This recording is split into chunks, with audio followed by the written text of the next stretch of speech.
오늘 우리에게 주신 하나님의 말씀 출애굽기 4장 10절로 17절 말씀입니다. 생명의 샘가 7월 8일 목요일 말씀 모세의 변명 함께 읽겠습니다. 모세가 여호와께 아뢰되 오 주여 나는 본래 말을 잘하지 못하는 자니이다. 주께서 주의 종에게 명령하신 후에도 역시 그러하니 나는 입이 뻣뻣하고 혀가 둔한 자니이다. 여호와께서 그에게 이르시되 누가 사람의 입을 지었느냐 누가 말 못하는 자나 못 듣는 자나 눈 밝은 자나 맹인이 되게 하였느냐 나 여호와가 아니냐. 이제 가라 내가 내 입과 함께 있어서 할 말을 가르치리라. 모세가 이르되 오 주여 보낼 만한 자를 보내소서. 여호와께서 모세를 향하여 노하여 이르시되 레위 사람 내 형 아론이 있지 아니하냐. 그가 말 잘하는 것을 내가 아노라. 그가 너를 만나러 나오나니 그가 너를 볼 때에 그의 마음에 기쁨이 있을 것이라. 너는 그에게 말하고 그의 입에 할 말을 주라. 내가 내 입과 그의 입에 함께 있어서 너희들이 행할 일을 가르치리라. 그가 너를 대신하여 백성에게 말할 것이니 그는 내 입을 대신할 것이요 너는 그에게 하나님같이 되리라. 너는 이 지팡이를 손에 잡고 이것으로 이적을 행할지니라. 아멘. 이 말씀을 보면서 이런 생각을 하게 됐어요.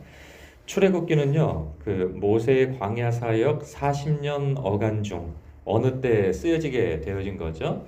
그러면서 이 장면을 쓸 때는요, 이미 바로와의 대결이 벌써 수년이든 수십 년 전에 지나간 일이고, 그 놀라운 그 홍해의 기적도 지나간 일이며, 그리고 그 광야에서 200만, 300만이나 되어지는 그 어마어마한 무리들을 이끌고 우여곡절 끝에 시내산을 거치고 그리고 가나안 땅 어디에 멈춰 있을 무렵이라 생각되어집니다.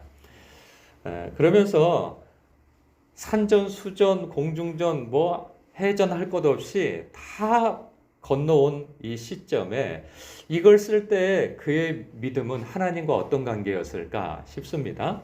당연히 우리가 예상하기로 하나님과 아주 친밀한 관계이며 하나님을 대면하여 안 사람이며 그리고 하나님의 형상을 본 사람 아니겠어요? 그래서 그는 지금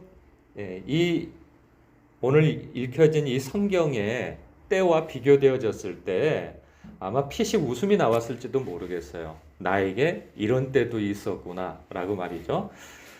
지금 하나님 앞에 부르심 받은 이 모세로서는 자신이 앞으로 감당해야 할 일들에 대해서 엄두가 안 나는 거죠. 자기의 백성한테 가서 하나님께서 이렇게 말씀하셨으니 하나님의 말씀대로 이제 나갈 채비를 해라. 그리고 또 바로에 대해서는 가서 여호와 하나님께서 내 백성을 이끌어내어 가나안 땅으로 가게 하시려고 합니다.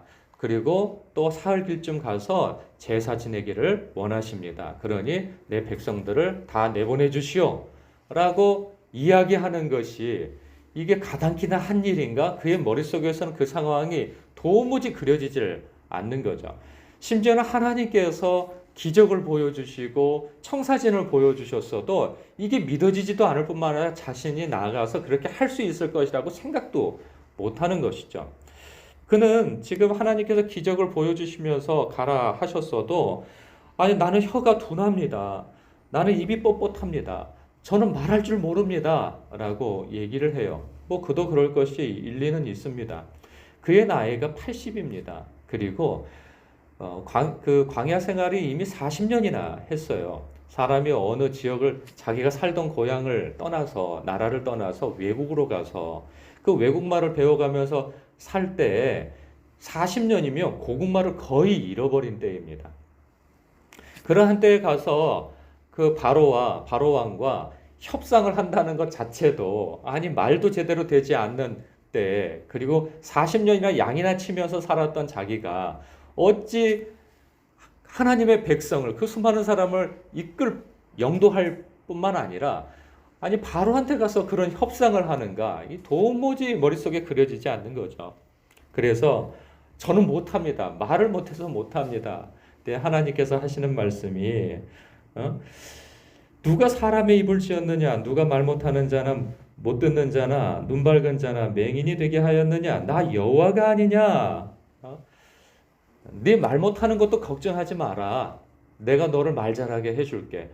그것도 안 되면 내가 사람을 붙여서라도 내가 말할 수 있도록 네 임무를 수행할 수 있도록 도와줄게. 그 말씀을 하시는 거죠. 그러면서 이제 가라.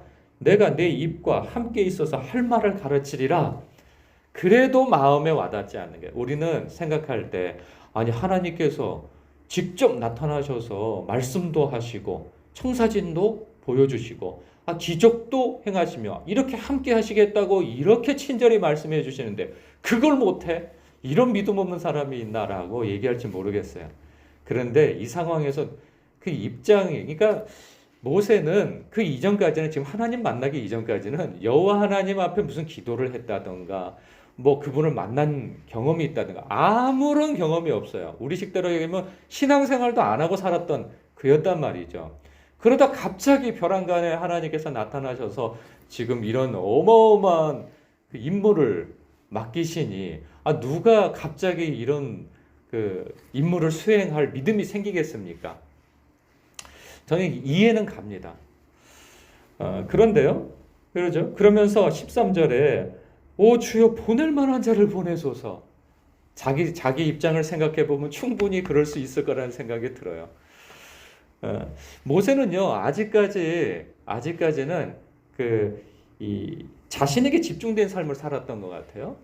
그건 뭐냐면 40대에 그가 왕좌에 있을 때에는 자신의 계획과 자신의 그러한 열정, 뭐 혈기 이런 것으로 얼마든지 어떤 개혁을 일으키고 그리고 변화를 갖고 그리고 자기의 백성들을 규합하여서 이끌어낼 수 있을 거라고 하는 그러한 마음이 있었던 것이죠. 이때 하나님께서 좀 도와주시면 할 수 있을 거라고 하는 그러한 생각이 있었던 듯 합니다. 그러나 그것은 불발되어졌죠. 그리고 40년이 지나서 80세가 되어진 지금 하나님께서 그를 부르시죠. 근데 그는 또 이런 생각을 해요. 내가 40대가 되었을 때 그때 했으면 모를까? 지금은 아니라는 거죠. 지금은. 그러니까 자기 자신에 대해서 참 집중되어져 있는 거예요. 모든 조건과 환경이 하나님이 부르시는 때와 하나님이 옳다고 여기시는 때가 아니라 자기가 생각할 때에 이런 자격을 갖춰야 하며 그리고 이러한 건강 상태여야 하며 이런 나이여야 하며 자기에게 이런 조건이 구비되어져야 나는 그 일을 할 수 있을 거라고 생각하는 거죠. 그런데 하나님의 생각은 전혀 반대인 거예요. 사람이 생각하는 때와 그리고 사람이 생각하는 조건과는 전혀 다른 때와 조건을 하나님께서는 말씀하시며 네가 아니라고 하는 그 때가 바로 가장 적당한 때다 말씀하시는 거죠. 그러니까 하나님의 생각과 우리의 생각은 너무 다르신 거예요. 그러니 너는 내가 너와 함께 할 거니까 이게 가장 큰 너에게 합당한 조건이니까 그러니 너는 가라 말씀하시는 거죠. 안 된다고 얘기해도 자기는 못한다고 얘기해도 하나님께서 내가 너 정 그렇다면 네 형 아론을 붙일게. 네 형이 말 잘하는 것을 알지 않느냐? 그 네 형이 너를 도울 것이다. 동역자가 될 것이다. 하고 붙인다고 말씀하세요. 그 이후에 어떻습니까? 하나님께서는 정말 하나님께서 말씀하신 대로 이행하세요. 기적을 보여주신 그대로 가서 행했더니 그대로 되어지고요. 그리고 가는 여정 속에서 이미 하나님께서 아론의 마음을 만지셔서 마중 나오게 만드시죠. 그리고 바로에게 나가든지 이스라엘 백성에게 나가든지 실제로 하나님께서 말씀하신 대로 그 아론이 그러한 대행자 역할을 대변자 역할을 해서 그 일들을 유연하게 해 나간단 말이죠. 그런 여정 속에서 여러 가지 자기가 생각했던 대로 되지 않는 그러한 어떤 저항과 대적을 만났을 때 그가 겁을 집어먹고 하나님 앞에 달려가지만 역시나 하나님께서 말씀하신 대로 내가 너와 함께 할 것이다 하신 그 약속대로 피할 길을 열어주시고 방법을 가르쳐 주시며 때를 따라 돕는 은혜로 도와주셨단 말이죠. 그러한 여정 속에서 그는 지금 과거를 돌아보며 하나님께서 나를 여기까지 인도하셨구나 라고 생각한 지점에서 과거를 회상하고 있어요. 우리도 그런 생각이 듭니다. 우리도 과거를 돌아보면 뭐 10년이든 20년 전이든 지금의 모습을 거의 상상도 못했을 거예요. 내가 이러한 어려운 시절을 이렇게 믿음으로 견디고 있다고 하는 사실. 뭐 한 15년, 20년 전만 해도 지금 이런 상황은 내가 견딜 수 없을 거라고 생각한 그 환경에 있을 수도 있거든요. 내가 꿈꾸고 내가 계획하고 상상했던 그런 모습이 아닐 수 있어요. 나는 그런 상황이 되어지면은 그때서 아마 20년 전에 지금의 내 모습에 누군가를 바라보면서 아, 나는 그런 상황이라면 견딜 수 없을 거야. 그런데 견디고 있단 말이죠. 믿음으로. 그러나 그게 뭐 억지로 견디는 것이 아니라 하나님께서 주시는 기쁨과 그러한 평강 가운데에서 감당하고 있단 말이에요. 그러한 믿음의 깊이 뿐만 아니라 살아오는 여정 속에서 나는 그러한 상황을 내가 감내하지 못할 거야. 그러한 사역과 사명을 감당하지 못할 거야. 라고 생각했던 그 수많은 일들에 있어서 하나님께서 부르신 이후에 내가 너와 함께 할 것이다 라고 하는 성경 속의 그 약속의 말씀처럼 택한 자기 백성이 에게 피할 길을 열어주시고 때를 따라 돕는 은혜를 주시며 만남의 축복을 허락하셔서 내가 감당할 수 없는 그 일을 갑자기 누군가 나타나서 나의 조력자가 되어져서 그 일을 함께 해나가며 하나님께서 또 지혜 주셔서 그 일을 감당케 하시고 그 수많은 구비구비에서 하나님께서 나를 붙들어 여기까지 오게 하셨다는 거죠. 그렇다면 우리는 무엇을 예상할 수 있을까요? 하나님께서 여기까지만 우리와 함께 하시나요? 그렇지 않죠. 여기까지 함께 해 오신, 함께 해 주신 그 신실하신 하나님은 나를 붙잡은 그 손을 놓지 아니하시고 앞으로도 그렇게 신실하게 나를 인도해 가 주실 것이라고 하는 믿음이 있는 거죠. 여전히 우리는 과거에 하나님을 경험해 왔음에도 어떤 부분에 있어서는 믿음이 부족할 수도 있어요. 아, 내가 나이가 벌써 이렇게 됐는데, 내 삶의 조건이 여전히 이런데, 내가 그런 일들을 어떻게 감당하겠어? 라고 생각할지 모르나, 하나님께서 함께 하시면 지금까지도 모든 것이 가능했던 것처럼 앞으로도 더욱 가능할 수 있다라는 믿음이 우리에게 생기는 것이죠. 이 말씀을 묵상하면서 지금까지 나와 함께 해주신 그 신실하신 하나님을 찬양하며 앞으로도 나와 함께 해주셔서 때를 따라 돕는 은혜로 사람이든 조건이든 환경이든 지혜든 채워주실 하나님께 영광을 돌리는 시간이 되기를 바랍니다.